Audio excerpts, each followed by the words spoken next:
Hello brothers and sisters, అందరికీ వందనాలు. మన series problem equal to Bible సొల్యూషన్స్లో మరొక ప్రాబ్లంతో మీ ముందుకు వచ్చాను. ఈరోజు మనం మాట్లాడుకోబోయే ప్రాబ్లం ఏంటంటే ద పవర్ ఆఫ్ వర్డ్స్ అనమాట. నీ మాటల్లో ఉన్న శక్తి గురించి మనం మాట్లాడుకుందాం. మనం చాలాసార్లు క్యాజువల్గా అనే మాటలు మన లైఫ్ని, మన చుట్టూ ఉన్న వాళ్ళని చాలా ఎఫెక్ట్ చేస్తాయి. అర్థమవుతుందా? చాలామంది నా బ్రతికింతే, నాకు ఏది కలిసి రాదు, నేను దేనికి పనికిరాను, ఇలాంటి మాట్లాడుతూ ఉంటారు. ఇలాంటి మాటలు నువ్వు కూడా ఎప్పుడైనా అంటూ ఉన్నారా? అయితే జాగ్రత్తగా వినండి. నువ్వు నీ గురించి ఏం మాట్లాడుకుంటున్నావో నీ ఫ్యూచర్ అలాగే తయారవుతుంది. మనం చాలాసార్లు సరదాగో లేదా ఆ, ప్రొఫెషనల్ లైఫ్‌లో గానీ, మన పర్సనల్ లైఫ్‌లో గానీ నెగెటివ్ మాటలు అనేస్తూ ఉంటాం. కానీ నీ మాటలు కేవలం గాలిలో కలిసిపోయే శబ్దాలు కాదు అని గుర్తుపెట్టుకోండి. అవి విత్తనాలు, సీడ్స్. ఓకే. నువ్వు చేదు విత్తనాన్ని నాటి తీపి పండ్లని కావాలని కోరుకుంటే ఎలా ఉంటది చెప్పండి?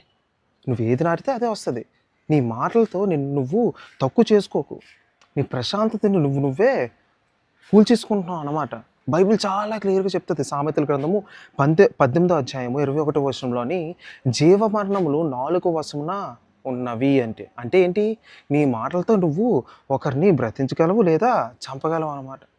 నీ ఫ్యూచర్‌ని నిర్మించుకోగలవు లేదా పడగొట్టుకోగలవు. యేసుప్రభు మాటలకి ఎంత శక్తి ఉందో తెలుసా? ఆయన శాంతించు అంటే తుఫాన్ ఆగిపోయింది. లే అంటే చనిపోయిన లాజరు బ్రతికాడు. అలాగే ఎన్నో అద్భుత కార్యాలు ఆయన మాట ద్వారా. అయితే దేవుని ఆత్మ నీలో ఉంది.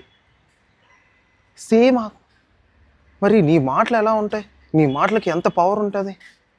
అది గ్రహించుకోవాలి. ఈ రోజు నుంచి నీ నోటి మాట తీరు మార్చుకోవాలి. నా వల్ల కాదు అనే బదులు నన్ను బలపరచు వానిలోనే నేను సమస్తము చేయగలను అని చెప్పు. సమస్య గురించి కాకుండా సమస్య కంటే గొప్పవాడైన దేవుని గురించి మాట్లాడు. నీ నోటితో నెగటివిటీని కాకుండా దేవుని వాగ్దానాలని పలకడం మొదలుపెట్టు. ఒకటి గుర్తుపెట్టుకో, your words can change your world. Speak life. అర్థమైందా?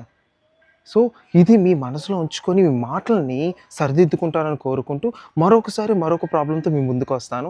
అందరికీ వందనాలు. అంతవరకు నా వీడియోని లైక్ చేయండి, షేర్ చేయండి, నా ఛానల్ని సబ్స్క్రైబ్ చేసుకోండి.